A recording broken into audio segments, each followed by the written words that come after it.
Dear viewers, welcome to Interview with Stevie Ahwe. On today's show, we're looking at speaking English like the native. And my guest is Ifoma Christopher.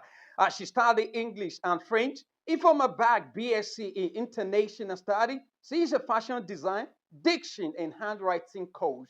She joins me online from Abuja, the Nigerian capital. Ifoma Christopher, welcome to Interview with Stevie Ahwe. I am suitably delighted to have you join me on the show. Thank you, Mr. Stephen, for having me on the show. It's a pleasure. Okay, the pleasure is all mine. It's nice to know. Now, let me start with a simple question. How can one learn to speak English like the native? Okay, thank you for that question. So, speaking like a native implies that you should improve your listening skills. Okay, what do I mean? Sometimes we watch movies, we watch football shows, and then we even listen to radio stations. But the question is, when you do that, do you pay keen attention to how they pronounce their words, especially when we watch foreign movies? Now, English isn't our mother language. Of course, we're being colonized, okay? And for that reason, we can't speak so perfectly like they do. And with the aid of foreign movies, it helps you improve your listening skills. For example, about some weeks ago, I was watching a movie, and there's this particular app on your phone, Phoenix. Now, prior to then, each time I see that app, I'll call it Phoenix because I didn't know. But when I watched that movie and I saw that, okay, my subtitle was actually turned on, and one of the persons said, "I will visit Phoenix next week," and I was like, "Really?" So this is the correct pronunciation for this word. So what it simply means is you should improve your listening skills. Don't just watch movies for fun. Watch movie with the intention to learn how to pronounce their words, and in so doing it's going to help you also speak and become like a native speaker. Thank you. All right, now why are we so being emphatic about speaking English like the native? Now, why is it important for us to speak or to sound like the native? Are there some, advantages or benefit that's a major when we do so? Okay, it's actually important that we speak like native speakers because the world is evolving. Today you could get a job on LinkedIn. It wasn't so before, Mm. right? But now you could sit at the comfort of your home and get apply for a job on LinkedIn, and then you get hired. Now imagine you were to have a virtual interview, okay? Yes. And they ask you to introduce yourself, and your English is bad. Do you think you're going to get that job? Of course, no, you won't. So you see, because of how the world is evolving now, we also have to evolve, especially when you're looking for global opportunities. So for that reason, it has its own advantage. That aside, there are some organizations you work with, and maybe you have to represent the organization in an international conference.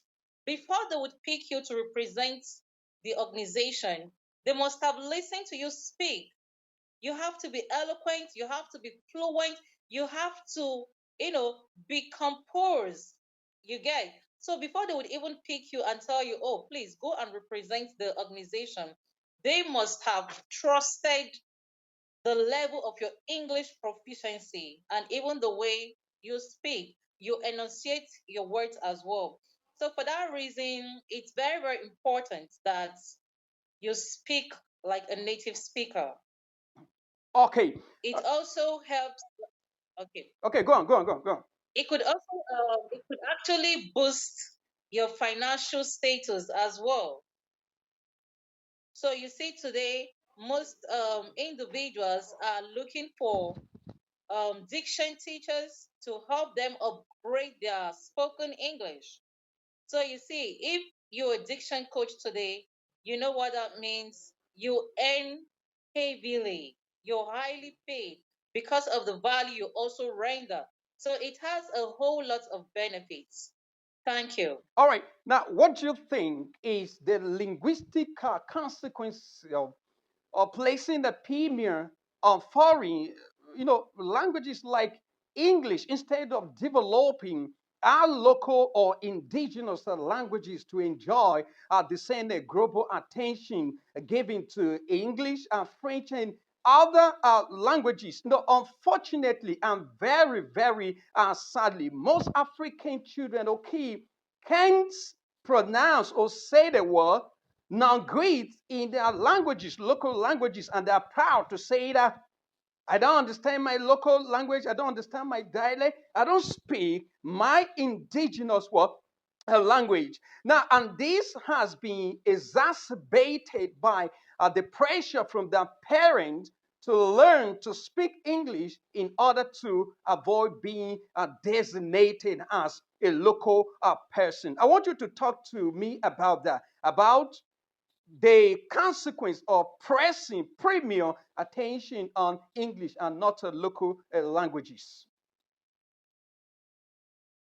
Okay, for this particular question, I would say it's a matter of choice. Okay, if, for example, our indigenous language, okay, for example, now, if you go to the embassy per se, sometimes one of the criteria is if you cannot speak your indigenous language, they won't give you an employment. So to me, it's a matter of choice. There is no one, okay, for parents placing premium, like preference that, okay, you have to sound like the Brits and all that. Like I said, it's a matter of choice. I, for one, I would love my children to learn their indigenous language even before mastering the act of speaking like the Brits. So it's a personal thing. I don't think it should be generalized. That's my take on this particular question. Okay, all right. Now, let me pick up your brain on this. What's your thought on this? What's your take on teaching kids or children diction and phonics in English and insisting they must emulate the speech behavior of the white, considering that you are a diction teacher? Must we seek a Western validation in everything? Why can't we teach in local languages like China, which prepares manual in Chinese for this language? Okay. Okay. If you ask me this, I feel this question, it should be a debate. Okay. Okay, because yes, we're being colonized by the British, but that does not mean we should impose it on our children. It should be a matter of preference. If you go to some states, like the northern states, I don't think they force their children or they tell them is a must, you should speak English. If you go to the northern states, they still speak, like, let me say 98% of their children from birth, they start with Hausa even before they begin to teach them English. It's just like maybe in the north central here and south, that we want to make it look mandatory for the kids that they must. So this should be a topic of debate in our schools, and also even in the government house. It should be a topic of debate.